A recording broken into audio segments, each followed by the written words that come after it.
Dairy news Dubai के सब नाजरीन को अस्सलाम वालेकुम। मैं हूं मोहम्मद ज़हीर अख्तर। आज की एक बहुत बड़ी खुशखबरी के साथ माशाल्लाह से यूई गवर्नमेंट की तरफ से एक बहुत अच्छा ऐलान कर दिया गया है।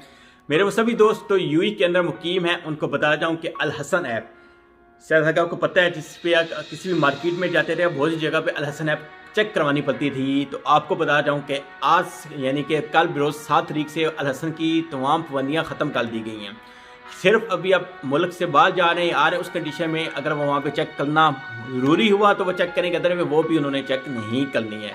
ये लेफ्ट राइट पे डिटेल पूरी आ रही होगी, अभी थोड़ी देर पहले की खबर है ये माशाल्लाह से। इसके अलावा मास्क के अंदर मस्जिद के अंदर नमाज के लिए जाते हैं, उस कंडीशन में आप जहाँ नमाज की तो पाबंदी थी वो भी आपकी मर्जी, आप लेके जाते हैं नहीं लेके जाते हैं, वहाँ भी मास्क पहनते हैं, वो भी आपकी मर्जी पे डिपेंड है। ये कुछ उन्होंने माशाल्लाह अच्छी एक खबर आई थी मेरे सामने और मैं आपके साथ शेयर कर रहा हूँ। लेफ्ट राइट पे पूरी डिटेल है, यानी कि आप अल हसन ऐप को आपको इस्तेमाल करने की ज़रूरत नहीं होगी किसी भी मार्केट के अंदर, शॉपिंग मॉल के अंदर जाने के लिए।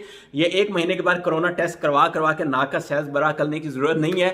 और माशाल्लाह से अभी आपके लिए एक अच्छी खबर आई थी मेरे सामने, मुझे बहुत खुशी हुई कि 2.5 साल के बाद तकरीबन 8 फरवरी यूई के अंदर माशाल्लाह से